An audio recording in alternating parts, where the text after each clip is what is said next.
The increasingly complicated relationship between the European Union and China has been pushed further into the public spotlight this week. After a series of controversial events between the two economic powers, EU leaders are now meeting to discuss their collective position with China. On Monday, the Chinese Foreign Ministry responded to comments from China's ambassador to France, Liu She, which had invoked criticism among EU nations. In his remarks, She had suggested to French media that countries formerly part of the Soviet Union lack status in international law. In a statement following the ambassador's comments, the Chinese Foreign Ministry clarified that China respects the status of the former Soviet republics as sovereign countries. European leaders have related the situation to broader concerns of an independent EU policy. French President Emmanuel Macron has pushed for an independent EU policy when it comes to Taiwan, as an alternative to following a USA-led agenda.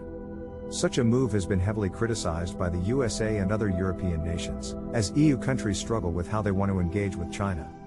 The heads of state will meet in June to jointly calibrate their respective strategy. Policies towards China will differ on a variety of issues, including economics, climate and market access. EU Commission President Ursula von der Leyen said in March that China is a systemic rival, economic competitor and a strategic partner. These varying dynamics must be addressed if the bloc is to benefit from China's immense economic importance. And yet, a frank and open discussion must also be held in order to satisfy the deeply concerning issues which have arisen in this relationship. Speaking after her visit to Beijing in March, von der Leyen argued that a de-risking through diplomacy of the relationship is key. And tariffs must be made fairer in order for the partnership to be an effective one. The deliberations next month among the 27 nations will reflect the changing and complicated relationship between the EU and China.